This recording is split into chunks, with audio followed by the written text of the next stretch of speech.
Vacation in Colorado. Nathan was born on Guam to William and Kathleen Chitty. He moved to Jacksonville as an infant, where he lived most of his life. He developed a love of winter sports while living in Colorado with Kathy for a few years as a child, and afterwards making annual trips to the Denver area. He graduated from Stanton College Prep School in Jacksonville and attended Florida State University, remaining an avid Seminole fan for the rest of his life. Do we have any other Seminole fans here? Yeah, yeah, they're always happy to make noise. Seminole fans. Thank you for that. An early interest in college courses and different programming languages led to his career in computer programming, development, and software architecture. Nathan worked for Nelnet, financial services company, where he designed complex programs handling billions of dollars and communicating with a wide array of diverse connected education systems, government systems, and financial institutions. His attention to detail and gentle mentoring of subordinates earned him a reputation of rarely making mistakes and being a most effective teacher. Nathan was one of those lucky people who truly loved what he did for a living and had a burning need to do it better than anyone else. I will say he had that burning need to do it better than anyone else very early, as I watched him water ski and skateboard and waterboard. He had a passion for doing it better than anyone else, certainly anyone else on the lake that day. I digress. Nathan enthusiastically pursued a wide range of interests, including scuba diving, golf, snow skiing, cooking, skateboarding, boating, and water sports such as slalom skiing, wakeboarding, and kneeboarding. As an Eagle Scout himself, he was a tireless assistant to Nicholas to their Eagle rank. Nathan had an uncommonly large number of friends gathered over the years from family, work, college, and his fraternity, Phi Delta Theta, neighbors, and scouting. He is survived by his son Nicholas, his parents Kathleen, Edwina, and Bill Chitty, numerous aunts, uncles, and cousins. I'm one of those uncles. Nathan was close to all of them and well known as a sentimental one in the family. His celebration of life is what we're here for today. And I'll mention this is a place where Nathan always went to find mental serenity. It also happens to be where he celebrated his son Nicholas becoming an Eagle Scout. In lieu of flowers, those who would like to make donations, we ask that they be made to the Jacksonville Council of the Boy Scouts of America, an organization Nathan was active in as both a child and an adult. Next, what I would like to do, if everyone could just bow their heads, we're going to have a moment of prayerful silence.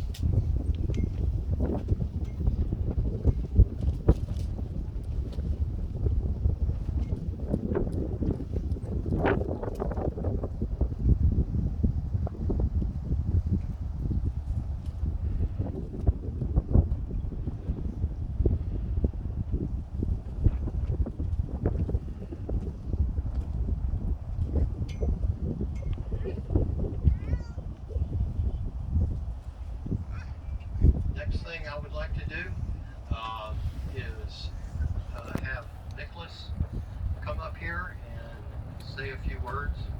Lost sight of you. Oh, you're right in front of me. No wonder I couldn't see you.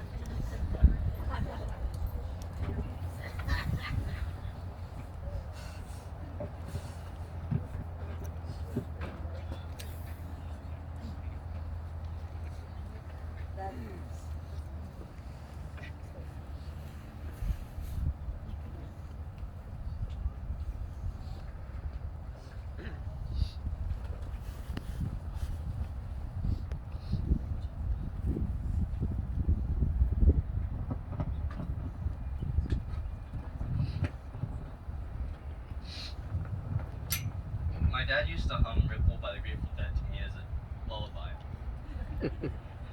When I hear the song, I see a younger person forging their own path through life, while the singer offers them advice to make their life easier.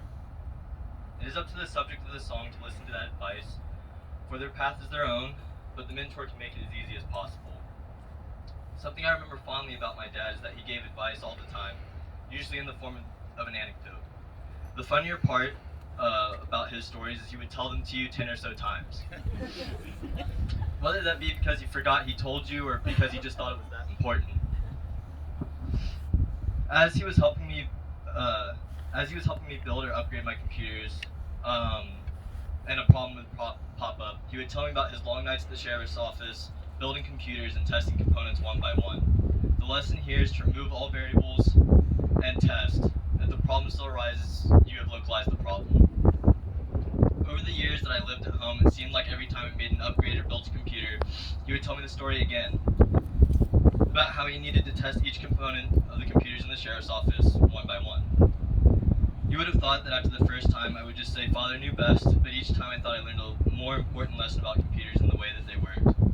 The thing is that he had made the same mistakes, and while he could lead me to water, he could not force me to drink. That is what made him such a great assistant scoutmaster, co-worker, friend, son, and father. Something else that was memorable about him was that he genuinely cared about whatever you cared about. I remember a couple summers where we would play Toontown practically all day. It is a childish game, but my dad embraced this hobby of mine and started playing on his own time. He would play late into the night while I was asleep. A few times I remember waking up and him still playing. He started playing to make sure it was safe, and then we kept playing so that way he could shepherd me through the harder parts, and thus I could get more enjoyment out of the game. Secretly, I think he just found it fun too.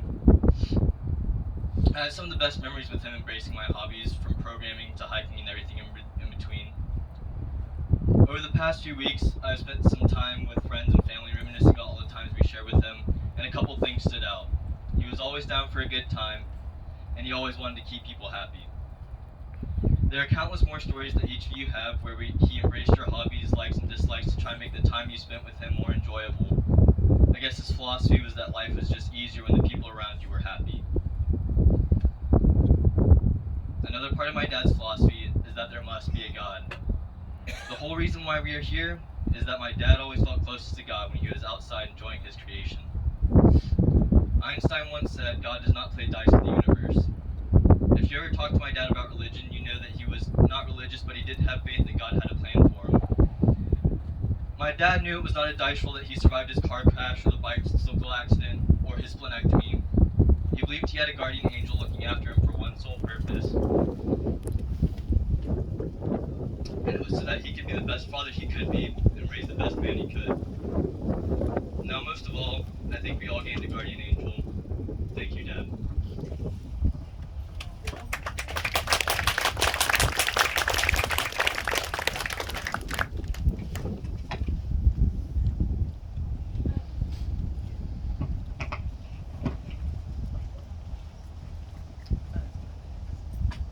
Thank you, Nicholas, for that very heartfelt remembrance. Now, is there anyone else who would like to share some memories or thoughts of their time with Nathan? We'd love, Zach, go ahead, come on up. And you can be first, or someone always has to be first, make it easier for everyone else.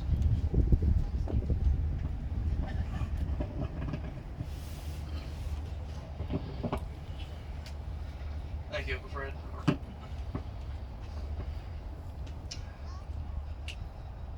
This is the first time I've had to do anything like this, so I hope I've done it properly and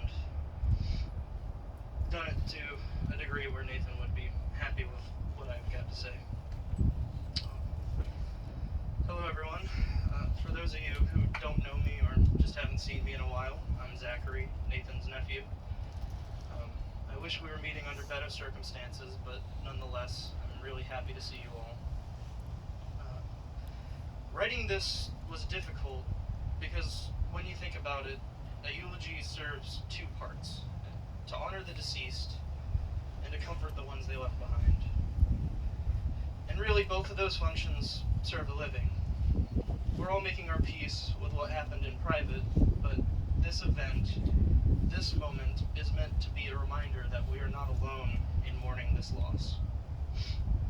Being a nephew to such a good man, but a young man myself, this endeavor seems futile. As a 22-year-old speaking to a crowd of people who have decades of wisdom and loss behind them, and this being my first real experience with losing someone close to me, it feels foolish to even talk at all. But I hope that at some point during this brief reflection on a life well lived, we can share a common tone of reverence and take some semblance of comfort in it. I knew my Uncle Nathan well, but I still did not know him half as well as I would have liked. There is so much more that I wanted to do with him, but now that he is gone, I try to keep the memory of our time together at the forefront of my mind, rather than regretting what could have been. When I was a child, I viewed him as this grumpy man who was to be avoided. But as I grew into my teen years and then became a young adult, we became much closer, and we had plenty of great times together. He was always the life of the party at family gatherings, sometimes for the better, sometimes for the worse. But regardless, he was always cheery and happy to be there. As the years wore on, he started making more efforts to reach out to me and my sister to spend time together and to go places around Jacksonville. And for that, I am eternally grateful. I don't need that. Because without the initiative on his part, I would have been too focused on other aspects of my life to start a conversation with him. My fondest memory of him, and a memory that will stay with me for the rest of my life, is our trip to Old City. Did it cut out? Yeah. Old City Brewery. He was so excited for me to try his favorite beer, and for it to be his honor to buy the very first one for me. The exuberance in his eyes and the cheeriness in his voice through the whole experience is a lasting comfort even now.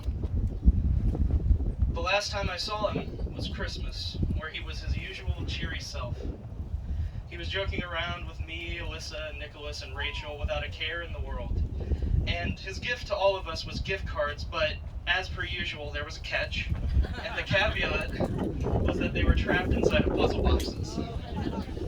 So if we wanted our gifts, we had to earn it. And one of the last things he ever said to me was, "You know, Zachary, you're pretty awesome. You're not quite there just yet, but you're well on your way." And that really stuck with me, seeing the pride in his eyes. There could not have been a more genuine expression of caring than that. And that is who Nathan was to me. He was a kind person who cared very much about his family and made sure that they knew it. And though this is a bitter loss of a life cut short way too soon, in his honor we should be happy for all the time we got to spend with him before he passed.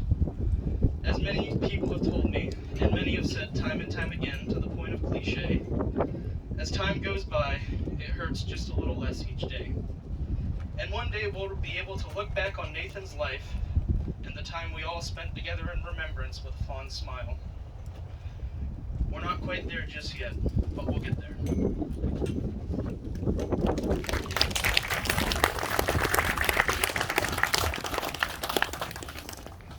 Do we have anyone else who would like to come up?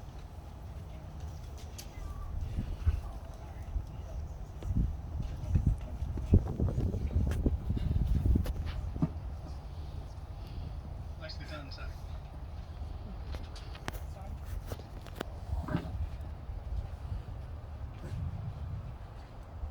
Hi, I'm Aaron Gilreath. Speak up. It's not working. I'm Aaron Gilreath. Nathan has been a close friend of mine for about 35 years. His passing has been one of the hardest things I've encountered in my life. I would like to thank Nathan's family, my family, our friends, for all of your thoughts and prayers, and know that I'm praying for you also in this difficult time of adjustment. So Nathan and I met as skateboard punks in the mid-'80s through our mutual friend John while attending State College Prep. I learned early on that he did not like to be called Nate. John and Nathan and I became such good friends that his Aunt Maggie called us the Three Musketeers because we you saw one of us, you would probably see all three. And I must admit now that while Nathan tended to get the blame for being the bad influencer, we all know we were equal parties in our mischief. Besides skateboarding, one of our favorite places to hang out was Victory Lake. Misky and Mike shared their little piece of heaven with us. We spent many days in the lake, we bummed ski rides when we could, and we sat by the fire late into the night. Even in recent years, Victory Lake has been our sanctuary to unwind, to teach our kids how to water ski, and maintain our close friendship. And if you didn't know, out here, Nathan's golf cart magically transforms into Mr. Toad's Wild Ride. There isn't a hill or a bump that hasn't been missed. Our favorite saying is, it's a ride, you can't fall off.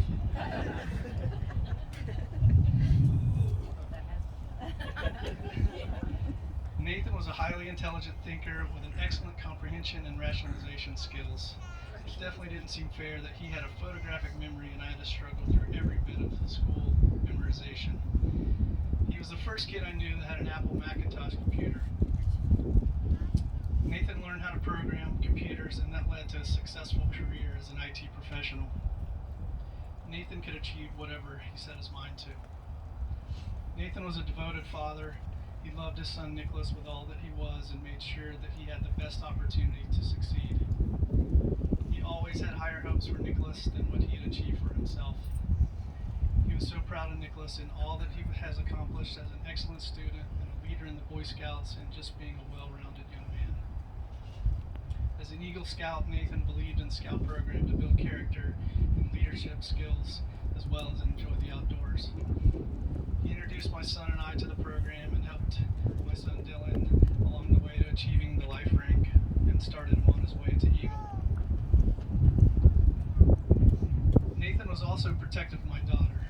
In a kidding, not kidding way, he told me to just let me know and he would teach a lesson to any boy that mistreated my daughter Chloe so I would not be culpable. Nathan lived life on his own terms. He worked hard, he played hard, and I guess one of the reasons we're such good friends is that we shared so many common interests. One of the big ones was foosball. We both had foosball tables and spent many hours battling each other for bragging rights. We also went camping, hiking, canoeing, mountain biking, scuba diving, lobstering, scalloping, snow skiing, golfing, and fishing. Or should I say catching, since he wasn't much for the fishing part. We would even vacation with each other's families. Nathan's family always made me feel welcome, from the parents down to the cousins, and I relish all the times we spent together over the years. Nathan was a very personable fellow who never met a stranger, only someone he didn't know yet. I loved him and he loved me. We were like brothers that chose each other. We didn't always agree on everything, but we had to live in that relationship. He was a generous and gracious friend. We had countless discussions on IT-related work topics and both equally served as a therapist to allow each other to vent on the problems of the day. He's always been there for me when I needed to talk. Nathan always had a love for music and would proudly call himself a Deadhead. The Grateful Dead was one of his favorites. And he had us wearing Birkenstock sandals for years. Anyway, one line from their song comes to mind. Oh, you right are gonna miss me when I'm gone. Oh, you right are gonna miss me when I'm gone, gone, gone. Well, Nathan, we are gonna miss you, but we look forward to seeing you again someday. Finally, I wish I could remember more of the words that he said, but I will always remember